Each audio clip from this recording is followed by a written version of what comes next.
Negli ultimi anni ho provato, sperimentato e testato tantissime di quelle che vengono considerate buone se non ottime abitudini, per poi consolidarne nella mia vita veramente poche che hanno avuto un grandissimo impatto in tutto ciò che faccio. E oggi quella di cui vi voglio andare a parlare è lo speed listening o speed watching, perché è ormai da diverso tempo che guardo o ascolto libri, podcast o video al doppio se non al triplo della loro velocità e consiglio di fare questa cosa a chiunque. Perciò con questo video, oltre a darvi i pro e i contro, magari tirando fuori anche qualche studio e qualche numero per sostenere il mio consiglio, voglio anche andarvi a dare dei suggerimenti e degli strumenti per fare in modo che iniziate ad implementare questa abitudine che secondo me è spaventosamente utile. Due dati da cui partire. Il primo è che se ascoltiamo passivamente, quindi senza fare nulla con quello che ci viene detto, riusciamo ad immagazzinare soltanto il 20-30% di quello che ci viene detto. Quindi provate ad immaginarvi quelle 4-8 ore di lezione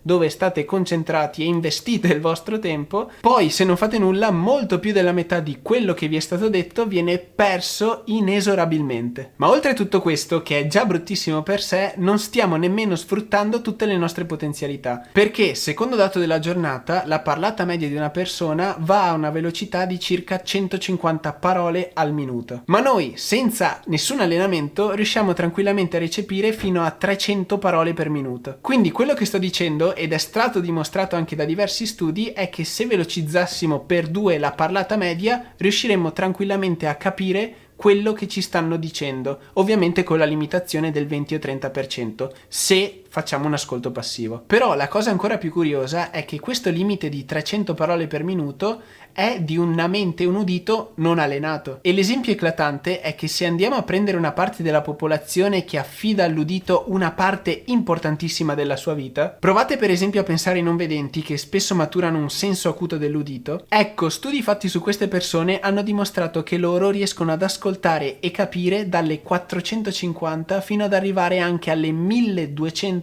parole per minuto in certi casi. Si sta parlando di una velocità di comprensione di 3-8 per rispetto alla velocità media del parlato. E questo dimostra che allenando il nostro udito possiamo pensare di arrivare anche noi a questi livelli, magari un pelo più bassi, ma comunque a dei livelli che ci farebbero risparmiare un'infinità di tempo. Io per esempio in questo momento mi trovo ad ascoltare video in lingua italiana a 3-3,5. Ciò vuol dire che un video di 10 minuti diventa lungo circa 3 minuti, mentre in lingua inglese, dove la mia comprensione è un attimo più lenta, a 2,5-3 per. Ciò vuol dire che il video di 10 minuti di prima diventa lungo 4 minuti. Tra l'altro da pochissimo, per sfida, ho pubblicato anche un video dove in una normale giornata lavorativa ho ascoltato 3 libri che a velocità normale sarebbero lunghi più di 24 ore. E se oltre allo speed listening volete approfondire il tema del ricordare quello che ascoltiamo, vi consiglio di andare a dare un occhio a quel video. Ora passiamo a quella che secondo me è la parte più interessante, cioè i suggerimenti e gli strumenti e le applicazioni se volete iniziare fin da subito a testare e provare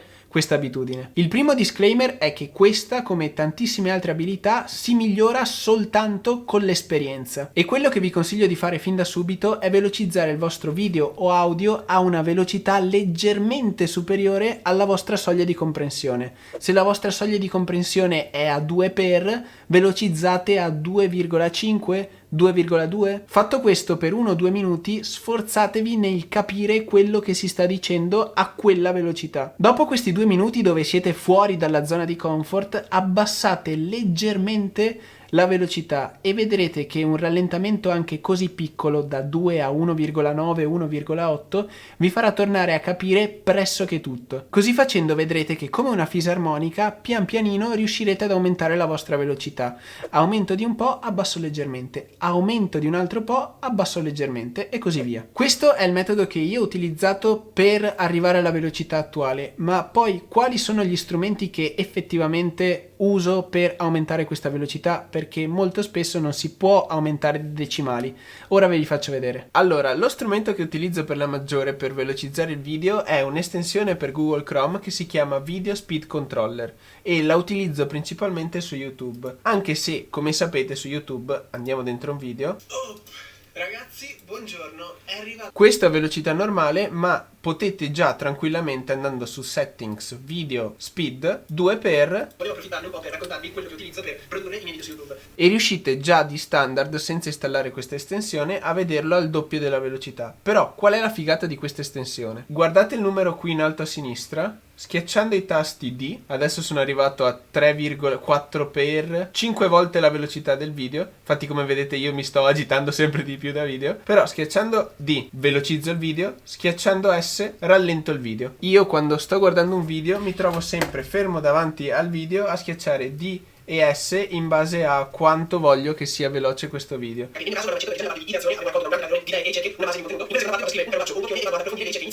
Comunque questa estensione non funziona solo su YouTube, funziona su qualsiasi video. Come vedete qui sono dentro al Wall Street Journal e lì in alto a sinistra nel video vedete il numerino che io schiacciando D faccio aumentare la velocità del video. Poi in realtà i tasti D e S per velocizzare o rallentare il video possono essere modificati all'interno delle impostazioni dell'estensione. Qui si va su settings e qui avete tutti i tasti. In realtà ci sono molte più impostazioni, anche se io uso soltanto l'impostazione per velocizzare o rallentare il video. Magari se siete curiosi andatevi a vedere tutte le altre funzionalità, a me basta e avanza questa. Poi gli altri due strumenti o applicazioni in questo caso su cui faccio affidamento per lo speed listening sono Audible per ascoltare tutti i miei libri. Come vedete sto ascoltando The Reduced Mind in questo momento e qui in basso a sinistra possiamo velocizzare quanto vogliamo l'ascolto. Come vedete ora mi trovo a 2.5 perché questo libro è in inglese. Mentre per quel che riguarda i podcast uso un'applicazione che si chiama Air. Questa applicazione permette di sincronizzare i feed di svariati podcast e anche qui andando qui a destra possiamo velocizzare o rallentare la velocità fino a 2,6x. Come sempre i link a tutte le cose che ho menzionato ve li lascio qui sotto in descrizione. Ora però andiamo a vedere i commenti contrari che questa abitudine potrebbe aver suscitato. I pro, come abbiamo visto, è che uno, riusciamo a vedere o ascoltare più cose in meno tempo, e il secondo, che aggiungo ora, se non ci avete ancora pensato, lo speed listening riduce il costo temporale d'ascolto tantissimo. Vuol dire semplicemente che se ascoltando velocemente qualcosa ci mettiamo meno. Vi faccio un esempio così è più facile da capire. Supponiamo che noi ascoltiamo a velocità per 3 un libro che normalmente dura 9 ore. Questo libro diventa lungo 3 ore. Per questo la nostra propensione ad ascoltarlo e completarlo sarà maggiore, perché il libro di 9 ore ci ruba meno tempo, soltanto 3 ore. Magari abbassando questo costo temporale delle varie cose, lo speed listening ci fa anche procrastinare meno. Magari un corso che dura 24 ore lo ascoltiamo a velocità per 3 e dura soltanto 8 ore.